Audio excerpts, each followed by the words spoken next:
जय हिंद दोस्तों, मैं आरती द्विवेदी। स्वागत है आपका study for life YouTube channel में। वही किस्से वही कहानियाँ मिलेंगी मुझ में, वही किस्से वही कहानियाँ मिलेंगी मुझ में। मैं कोई अखबार नहीं जो रोज़ बदल जाऊँ।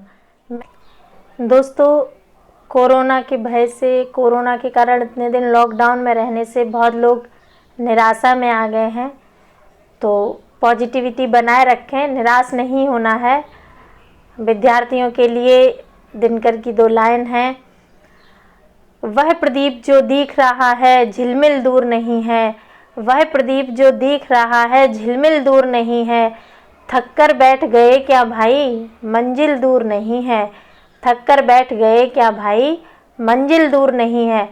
तो मंजिल बहुत दूर नहीं है। हम अपने अध्ययन को जारी रखें और हम अपनी मंजिल अवश्य प्राप्त करेंगे। इस कोरोना से भी हमें छुटकारा ज़रूर मिलेगा। इसी आशा के साथ हिंदू का आर्टिकल है, ISRO invites technology proposals for human space flight mission. ये आपके 3rd पेपर के लिए इम्पोर्टेंट है।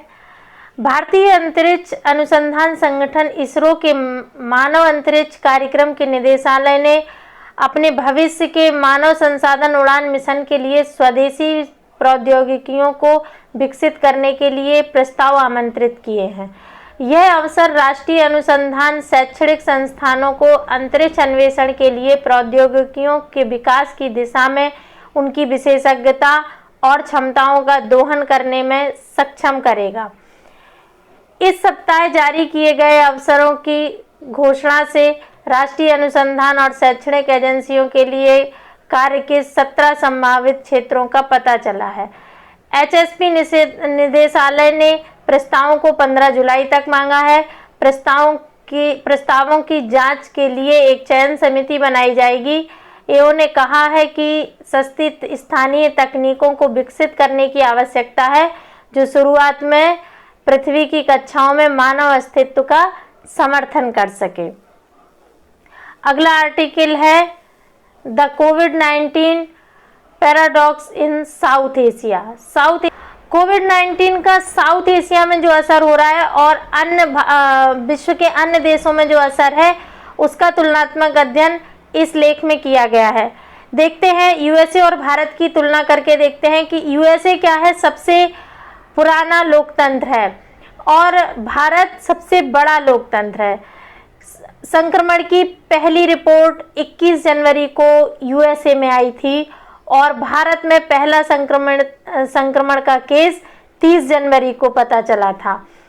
उस समय से ये 10 दिन का ही अंतर था दोनों के लिए, लेकिन इतने दिनों में यूएसए में 7 लाख संक्रमित व्यक्ति हो गए हैं और भारत में इनकी संख्या 17,265 व्यक्ति है। विश्व की जनसंख्या का 4% यूएसए में निवास करता है, जबकि भारत में विश्व की जनसंख्या का लगभग 18% जनसंख्या निवास करती है। उसके बावजूद भी भारत का कंट्रोल देखने लायक है। भारत की तरह ही साउथ एशिया की जो स्थिति है, जैसे नेपाल, भूटान, बांग्लादेश आदि में भी संक्रमण भारत की तरह ही कंट्रोल में है। यहाँ तक कि भूटान में तो ये संख्या अभी 10 से भी ऊपर नहीं गई है, ऐसा कहा जा रहा है। नेपाल में भी ये 100 के अंदर ही है। तो जबकि गरीबी इन देशों में गरीबी उच्च स्तर पे है, अशिक्षा उच्च स्तर पे है और स्वास्थ्य व्यवस्था का स्तर उतना अच्छा नहीं है। ये भी कहा जा रहा है कि टेस्ट नहीं किए गए हैं पूरी तरह। बाद में इन संक्रमण के बढ़ने का सूचना मिल सकती है, यानी कि बाद में इनका प्रभाव देखा जा सकता है, क्योंकि इन देशों में प्रॉपर टेस्ट नहीं हुए हैं। ये एक कारण हो सकता है, पर पूरा यही कारण है ये नहीं कह सकते। अधिक संक्रमण न होने का कारण समय पर लॉकडाउन और दृढ़ता के साथ लॉकडाउन का पालन किया गया। भारत में यूएसए जहां तक अपनी अर्थव्यवस्था को बचाने के लिए डिले करता रहा लॉकडाउन को, वहीं भारत ने इसको तुरंत ही, जैसे ही इसकी स्थिति बिगड़ी, तुरंत ही लॉकडाउन कर दिया और बहुत दृढ़ता के साथ इसका पालन भी करवाया। प्रवासी मजदूर घर नहीं गए, जिससे गांव तक इसकी पहुंच नहीं बढ़ पाई। 22 मार्च को ही विदेशी सारी सीमाएं बंद कर दी गई थी और भारत की राज्यों की सीमाएं भी लॉक कर दी गई थी। परंतु इस कोविड-19 का प्रेजेंट में जो प्रभाव है वो तो है ही, पर बाद में भी इसका बहुत बड़ा प्रभाव होने वाला है। बेरोजगारी बहुत बढ़ेगी, गरीबी बढ़ेगी और अर्थव्यवस्था डाउन हो जाएगी। जैसा कि मैंने पिछले वीडियो में आपको बताया था कि अमेरिका ने ग्रीन कार्ड की पर निर्णय लेने की अवधि 60 दिन के लिए बढ़ा दी है। अतः विदेशों से भी जो हमारे प्रवासी भारतीय हैं उनकी नौकरियां जाने की संभावना है। अतः हमारे देश में बोझ अतिरिक्त होगा और नौकरियां कम, अर्थव्यवस्था की स्थिति बहुत नाजुक होगी। अगला आर्टिकल है fishing in troubled waters during a pandemic. ये आपके सेकंड पेपर के लिए इम्पोर्टेंट है। साउथ चाइना सी में हमेशा डिस्प्यूट रहता है। चीन अपना क्षेत्र का अतिक्रमण करता है जिसके कारण उसके आसपास के अन्य क्षेत्र इस पर विवाद करते हैं। 200 नॉटिकल मील तक भारत प्रयोग कर सकता है। भारत ही नहीं, किसी भी देश के लिए ये सीमा होती है कि वो अपने पास के सागर में 200 नॉटिकल मील तक इसे यूज कर सकता है। EEZ एक्सक्लूसिव इकोनॉमिक जोन का अतिक्रमण नहीं करना चाहिए, पर चाइना ऐसा नहीं मानता। वो आसपास के द्वीपों पर भी अपना अधिकार जमाता है, कहता है कि वो द्वीप उनके अधिकार क्षेत्र में है। USA चाइना को गलत न करने के लिए हस्तक्षेप करता है। वो कहता है कि चाइना को ऐसा नहीं करना चाहिए, और चूंकि USA अभी तक सुपर पावर के रूप में था तो वो विश्व के किसी भी देश के साथ अपना हस्तक्षेप करता है। चाइना कृत्रिम आइलैंड भी बनाता है और फिर उन पर नौसैनिक अड्डा बना देता है, जिससे बाद में वह क्लेम कर सके कि यहाँ तो हमारा पहले से ही नौसैनिक अड्डा है, यानी कि ये हमारा क्षेत्र पहले से है, हमने कोई अतिक्रमण नहीं किया है। वियतनाम की नाव डुबो दी, जो अभी हमने खबर में पढ़ा था, इस पर वियतनाम ने प्रतिक्रिया दी है। कहा है कि कोड ऑफ कंडक्ट किया है चाइना ने, जो उसे नहीं करना चाहिए था।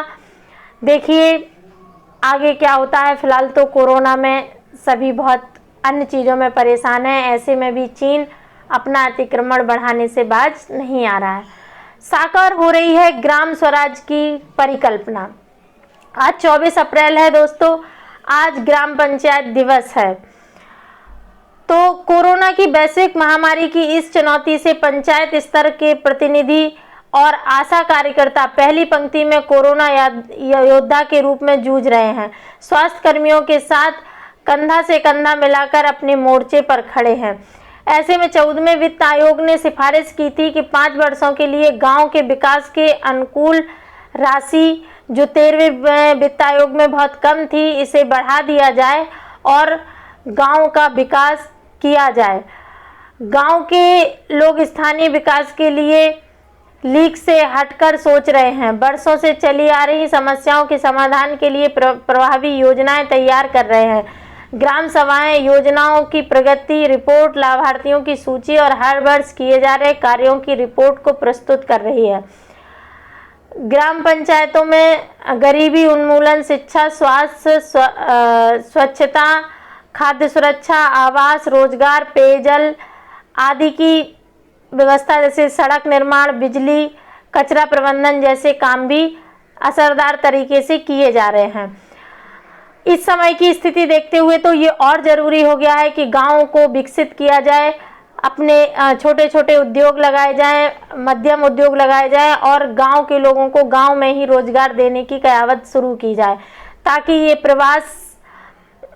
प्रवासी जो मजदूरों का इस समय जमावड़ा लगा और परेशानी आई, इसे कम किया जा सके। पलायनवाद का प्रभाव कम हो, लोग गांव से कम पलायन करें, अपने अपने गांव में ही जब रोजगार मिलेगा तो लोग बाहर नहीं जाएंगे।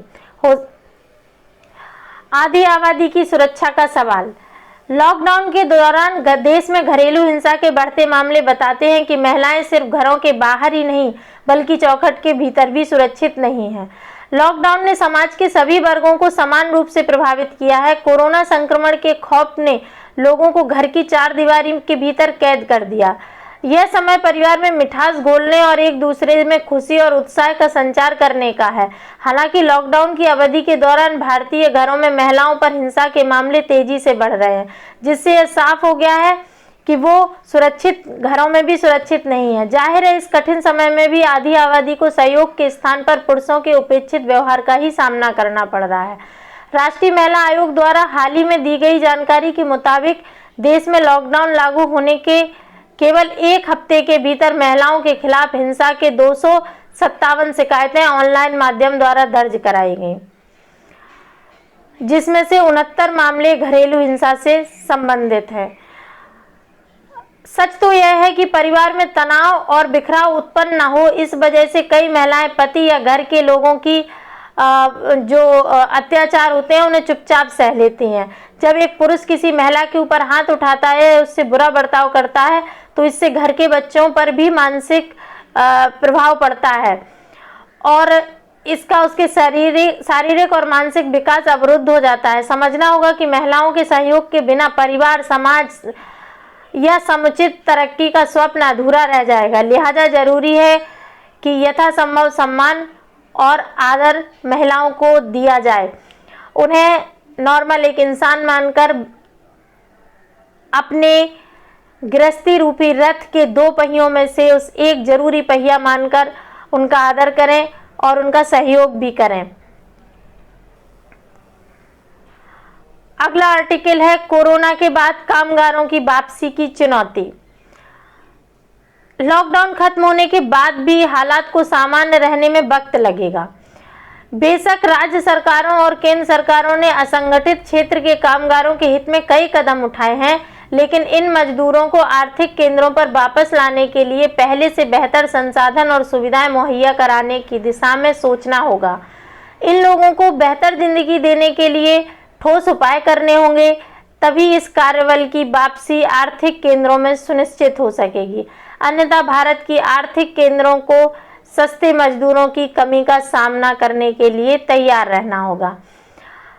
अर्थव्यवस्था को गतिमान रखने का प्रयास करना होगा। हमने पिछले वीडियो में भी डिस्कस किया था कि मांग और आपूर्ति के बारे में बताया था कि आपूर्ति कितनी भी हो, लेकिन जब तक मांग जनरेट नहीं होगी उस आपूर्ति का कोई मतलब नहीं है। चक्र को सुचारू रूप से चलना होगा, यानी कि सरकार को ध्यान देना होगा, छोटे उद्योग देके इन श्रमिकों को रोजगार मुहैया कराए ताकि इनके पास जो पैसा आए उससे ये जरूरी सामान के लिए मार्केट में जाए, यानी कि मांग जनरेट हो, फिर उस जरूरी सामान का उत्पादन हो और उन्हें उनकी आपूर्ति की जाए, तो धीरे धीरे अर्थव्यवस्था में सुधार संभव है।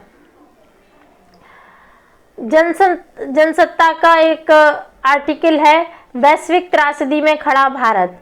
बंदी के इस दौर में लोगों ने घर में रहकर राष्ट्र की आराधना की है। सामूहिकता, पड़ोसी भाव, रिस रहे रिश्तों की मजबूती, अपनत्व, आत्मीयता, उदारता, सेवा भाव को उचित स्थान मिला है।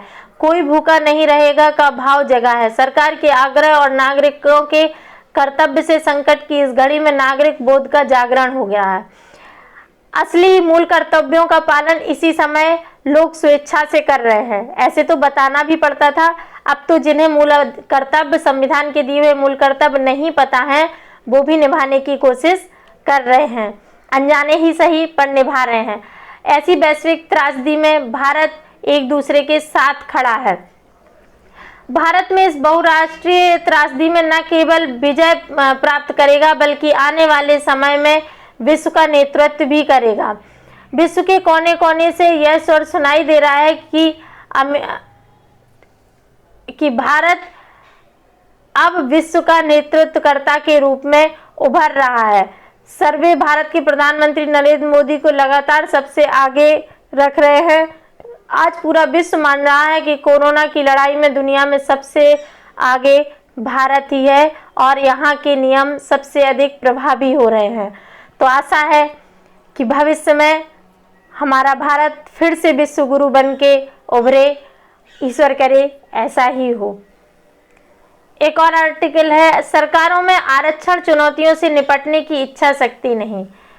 सुप्रीम कोर्ट ने अनुसूचित जनजातियों के लिए आरक्षण के प्रावधान का उद्देश्य था कि उनकी जीवन पद्धति में हस्तक्षेप किए बिना उन्हें मुख्यधारा से जोड़ा जाए और राष्ट्र के विकास में उनका योगदान हो। आरक्षण इसलिए नहीं दिया गया था कि उन्हें मानव चिड़ियाघर की तरह देखा जाए और प्राचीन संस्कृति व नृत्य का आनंद लेने का जरिया बनाकर छोड़ दिया जाए। ये सुप्रीम कोर्ट ने कहा है। सुप्रीम कोर्ट ने कहा है आरक्षण का प्रावधान करते समय विचार था कि 10 साल में विसंगतियां मिट जाएंगी। तब से आज तक बस संशोधन होते रहे, लेकिन इस दिशा में कोई सार्थक पहल नहीं हुई। आरक्षण लाभ के लिए पात्रता सूची की न समीक्षा हुई और न आरक्षण खत्म हुआ। लगातार लाभ उठा रहे बहुत से लोग अपने ही वर्ग के नीचे तबके तक लाभ नहीं पहुंचने दे रहे। जरूरतमंद तबके तक फायदा पहुंचने के लिए पात्रता सूची की समीक्षा करना आवश्यक है, ऐसा सुप्रीम कोर्ट ने कहा। और वास्तव में ये हो रहा है कि आरक्षण अधिकतर वो लोग ले रहे हैं जो क्रीमी लेयर हैं, जिन्हें आरक्षण की आवश्यकता नहीं है, जो एक बार आरक्षण लेकर बड़ी किसी नौकरी में है, उसके बाद भी उनके बच्चे आरक्षण ले रहे हैं, जबकि उन्हें ऐसा नहीं करना चाहिए। स्वेच्छा से भी उन्हें छोड़ना चाहिए और सरकार को भी समीक्षा करनी चाहिए, ताकि उन्हीं के वर्ग के जो गरीब तबके हैं, जिन्हें आरक्षण की वास्तव में जरूरत है, उन्हें उस आरक्षण का लाभ मिल सके। पर आरक्षण तो हमारे यहाँ सदैव विवाद का ही विषय रहा है। इसे जातियों से, धर्म से, इस चीज से जोड़कर देखा जाता है। इसे देश के लिए, जनता के लिए देखा जाए, वोट के लिए नहीं, और इसकी समीक्षा करके इसे वास्तव में जिसे जरूरत है आरक्षण की, उस तक इस आरक्षण का लाभ पहुंचाया जाए। तो आज इतनी ही इम्पोर्टेंट न्यूज़ हमारी परीक्षाओं के लिए। आशा है आपको ये वीडियो पसंद आएगा। अगर ये पसंद आए तो इसे लाइक करें, शेयर करें, सब्सक्राइब करें और बेल आइकन दबाना ना